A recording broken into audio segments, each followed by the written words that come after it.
குற்ற பின்னணியுடைய நீதிபதிகளுடைய நாடாளுமன்ற உறுப்பினர்களுடைய வழக்குகளை மக்கள் பிரதிநிதிகளுடைய வழக்குகளை விரைவாக விசாரித்து தீர்ப்பளித்து அதன் மூலம் அப்படி குற்றப்பின்னணியற்ற ஒரு நாடாளுமன்றத்தை சட்டமன்றத்தை ஏற்படுத்த வேண்டும் என்று திரு நரேந்திர மோடி அவர்கள் தனது தேர்தல் பிரச்சாரத்தில் அப்போ செய்ததை இப்பொழுது ஆட்சிக்கு வந்த நிலையில் அதை நடைமுறைப்படுத்துவதற்கான ஒரு முன்னேற்பாடுகளை செய்தார். ஆனால் இது தொடர்பாக சமீபத்தில் வந்துட்டு இந்தியாவுடைய உச்சநீதிமன்றம் அளித்துள்ள ஒரு தீர்ப்பில் வந்துட்டு நீதிபதிகளை விசாரிக்கிறதுக்காக துரித நீதிமன்றங்கள் அமைக்கணும் அப்படின்ற ஒரு கோரிக்கையை வந்துட்டு ஏற்க முடியாது. இந்த நாட்டில் பார்த்தீங்கன்னா பல கோடி வழக்குகள் வந்துட்டு தேங்கி கிடக்குது.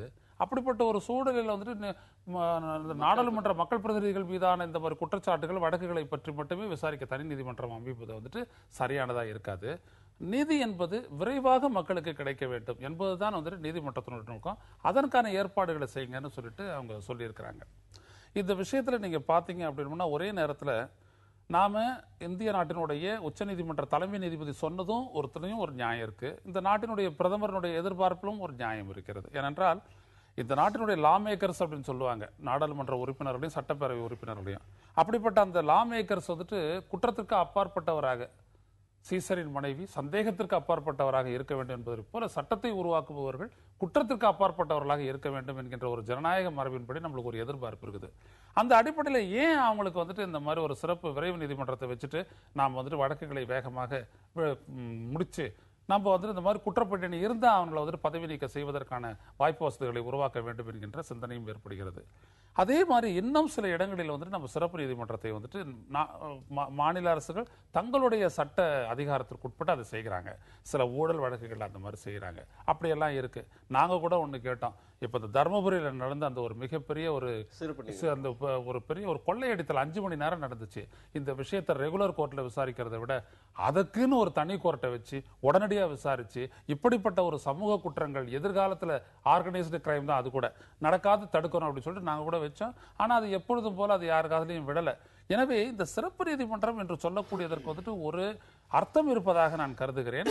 அதே நேரத்தில் ஒரு நியாயம் தலைமை நீதிபதி சொன்ன தீர்ப்பிலும் இருக்கின்றது. என்ன செய்வது இதுல? இல்ல இது வந்து ஒரு விமர்சனம் ஏற்றுக்கொள்ளக்கூடியது. அதாவது இந்த நாட்டில் என்னன்னா பல்வேறு குற்றம் சாட்டப்பட்டவர்கள், அவன் குற்றவாளி கிடையாது, குற்றம் சாட்டப்பட்டவர்கள் பெயிலில் வர முடியாம ஜெயிலே இருக்கான். அவனுக்கு விசாரிச்சு அவனுக்கு நீங்க தண்டனை கொடுத்தா கூட எவ்வளவு காலம், 1 வருஷம் 2 வருஷம் தான் ஜெயில் தண்டனை அப்படின்னா அவன் உள்ள இருக்கிறது 3 வருஷம் 4 வருஷம் இருந்திருக்கான். அதாவது அவனுக்கு விதிக்கப்படக்கூடிய தண்டனை காலத்தை விட அதிக அளவில் அவன் ஜெயிலில் இருக்கான் அப்படிங்கிறது நிதர்சனமான உண்மை. இது ஒரு மிகப்பெரிய மனித உரிமை மீறல் தான். இது கிரிமினல் ஜஸ்டிஸ் டெலிவரி, அதாவது குற்றவியல் நீதி முறைகளில் ஒரு மிகப்பெரிய குறைபாடு நம்ம நாட்டில். அதாவது ஒரு நீதிமுறையே மனித உரிமையை பாதிக்கிற மாதிரி இருக்குங்கிறது ஒரு துரதிருஷ்டவசமான உண்மை. அதற்கான அமெண்ட்மெண்ட்ஸை கொண்டு வரும்போது என்னன்னா, இதுக்கு முன்னாடி 2002 அதற்கான முயற்சி எடுக்கப்பட்டது. அது வழக்கறிஞர்களே அதை நிறுத்திட்டாங்க. இது உதாரணமாக என்னன்னா ப்ளீ பார்கெயின் ஒன்று விஷயம் இருக்குது. ஒரு சிறிய குற்றம். ஸோ இதில் என்னன்னா 2 ஆப்ஷன் இருக்குது. ரோட்டில் போய் இடிச்சிட்டோம், ஒரு 279 கேஸ் ஏதோ ஒன்று போகிறான்னு வச்சுக்கோங்களேன். அதில் ஃபைன் அமௌண்ட்டும் இருக்குது, ஜெயில் தண்டனை இருக்குது. நீ கண்டெஸ்ட் பண்ணி ப்ரூவ் பண்ணால் உனக்கு ஜெயில் தண்டனை. சரி, நீ ஃபர்ஸ்ட்ல எடுத்த உடனே ஆமா ஐயா நான் குற்றத்தை ஒத்துக்கிறேன்னா ஒரு ஃபைன். முதல் முறையாக குற்றம் செய்பவர்கள் குற்றத்தின் தன்மை சாதாரணமான குற்றமாக இருக்கின்ற பட்சத்தில் வெறும் ஃபைன் அமௌண்ட்டோட முடிச்சுட்டு அந்த ப்ரொபேஷன் ஒரு வருஷமோ 2 வருஷமோ அந்த பனிஷ்மெண்ட் பீரியட் ப்ரொபேஷன் அந்த 2 வருஷத்துக்குள்ள அவர் எதனா ஒரு திரும்ப தவறு செஞ்சால் அவருக்கு கடுமையான தண்டனை. அந்த மாதிரி ப்ளீ பார்கெயின் விஷயம் அமெரிக்காவில் இருக்கிறது. அந்த ஒரு விஷயம் இங்கே கொண்டு வரப்பட்ட போது அது வழக்கறிஞர்கள், ஏன்னா அது என்னன்னா கேஸ் பெண்டிங்காக இருந்தால் தான் எங்களுக்கு ஃபீஸ்ன்ற மாதிரி கொஞ்சம் சகோதரர்கள் ஃபீல் பண்றாங்க. அது ஒரு தவறான ஒரு விஷயம். அதை கொண்டு வந்திருக்கணும்ன்றதான் என்னுடைய இது. ஏன்னா அந்த மாதிரி விஷயம் தான் இந்த மாதிரி நிறைய ஜெயில் தேவையில்லாம ப்ளீ பார்கெயின்ல அவனே ஒத்துட்டு போயிடுவான். அந்த மாதிரி விஷயம் என்னன்னா 3 மாசம் 6 மாசம் ஜெயில ஐயா 3 மாசம் உள்ள இருக்கேன்னு ஒத்துட்டு போயிடுவான்.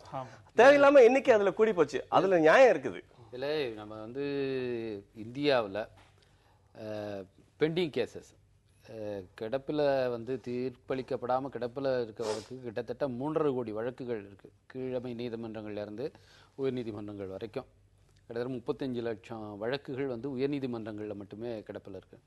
இதை பற்றி ஒவ்வொரு தடவையும் உச்சநீதிமன்றத்துடைய தலைமை நீதிபதியாக வருகிறவர்கள் ரொம்ப கவலை தெரிவித்து இதுக்கான சில ஆலோசனைலாம் சொல்லியிருக்காங்க. இப்போ அல்டமாஸ் கபீர் போன நீதிபதி அவரும் சொல்லியிருந்தார். அதுக்கு முன்னே இருந்த திரு கேஜி பாலகிருஷ்ணன் அவர்கள் தொடர்ந்து அதை வலியுறுத்திட்டே இருந்தார். அதிகமாக பேசின தலைமை நீதிபதி அவராக தான் இருக்கும்னு நினைக்கிறேன் இந்த பெண்டிங் கேஸை பற்றி. அப்போ அவர் சில சஜஷன்ஸை சொல்லியிருந்தார். அதாவது அவர் என்ன சொல்லியிருந்தார், அதுக்கு முன்னே சட்ட கமிஷன் 1987 என்ன சொல்லியிருக்குன்னா, உலகத்திலேயே அந்த ஜட்ஜு பாப்புலேஷன் ரேஷியோ, பொதுமக்களுக்கும் நீதிபதிக்குமான ரேஷியோ, அந்த விகிதாச்சாரங்கிறது அமெரிக்காவில் ஒரு 10 லட்சம் மக்களுக்கு 107 பேர் 110 பேர் இருக்காங்க. ஆனால் இங்கே நமக்கு அப்போ 10 பேர் தான் இருந்தது. இப்போ 13 ஆகிருக்குது. இதை குறைஞ்சது 50வது கொண்டு வரணும், அதுக்காக நடவடிக்கை எடுங்கன்னப்போ ஜட்ஜி அப்பார்ட்மெண்ட்ஸ் கிழமை நீதிமன்றங்கள்லேருந்து 5 மடங்கு அதிகமாக பண்ணியாகணும்.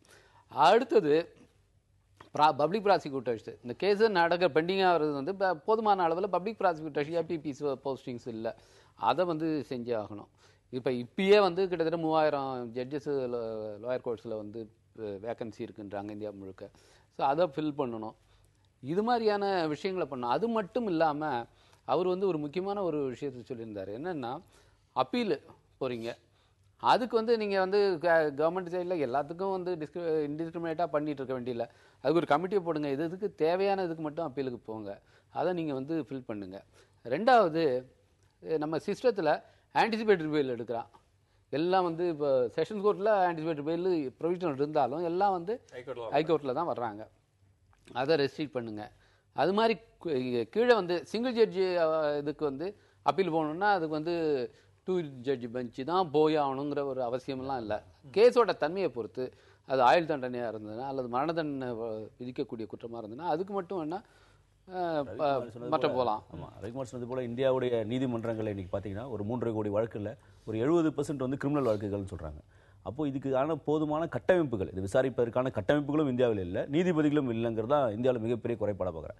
அப்போ அதில் இந்த எலெக்டட் ரெப்ரஸன்டேட்டிவ்ஸ்க்கான ஒரு பில்லு ஏற்கனவே பாராளுமன்றத்தில் 2013 கொண்டு வந்தாங்க. இது எலெக்டட் ரெப்ரஸன்டேட்டிவ்ஸ்க்கான நீதிமன்றம், விரைவு நீதிமன்றம், துரித நீதிமன்றம் என்பது உருவாக்கப்பட வேண்டும் என்று சொல்லிட்டு ஒரு பில்லு கொண்டு வந்தாங்க.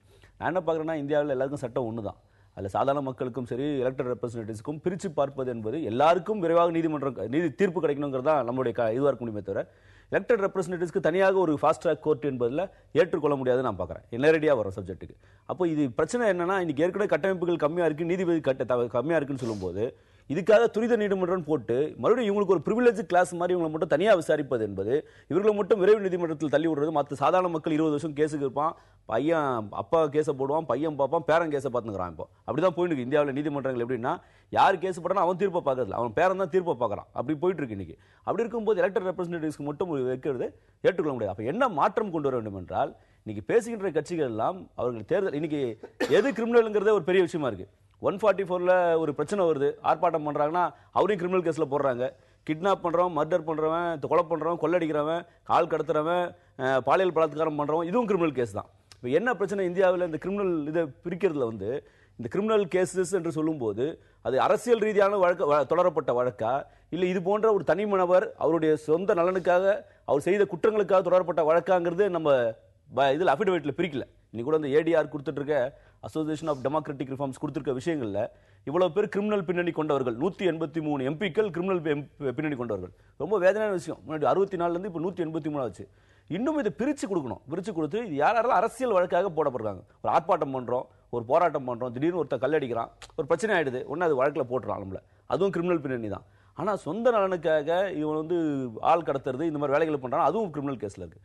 இதை பிரித்து பார்க்க வேண்டிய கட்டாயம் என்பது இருக்கிறது. அப்போ அது பிரித்து பார்க்கும்போது தான் எந்த கட்சி எவ்வளவு தூரம் பண்ணிருக்கு பார்த்து அந்த கட்சி அவங்களுக்கு சீட்டு கொடுக்காம இருக்கணும். என்ன பிரச்சனைனா, இப்போ சொல்லுகின்ற எல்லா கட்சியிலுமே பெரும்பாலான கட்சிகளில் இவங்க தான் மறுபடியும் சீட்டை கொடுக்குறாங்க, அந்த கிரிமினல்ஸ்க்கே சீட்டை கொடுக்குறாங்க. அப்படி சீட்டை கொடுக்கும்போது பார்த்தீங்கன்னா நம்மளோட பர்சன்டேஜ் என்ன சொல்லுதுன்னா, யார் கிரிமினல் ரெக்கார்டோடு இருக்காங்களோ அவங்க 23% ஜெயிக்கிறதுக்கான வாய்ப்பு இருக்கு. யாரு கிளீன் ரெக்கார்டா இருக்காங்களோ அவங்க 12% தான் ஜெயிக்கிறதுக்கு வாய்ப்பு இருக்குன்னு சொல்லிட்டு ஒரு ஸ்டாட்டிஸ்டிக்ஸ் சொல்லுது. அப்போ ஜனநாயகத்திலேயே இப்படி ஒரு குறைபாடு இருக்கிறத ரவிக்குமார் நல்லா சுட்டி காட்டி இருக்கிறாரு. தொடர்ந்து விவாதிப்போம் ஒரு இடைவேளைக்கு பிறகு.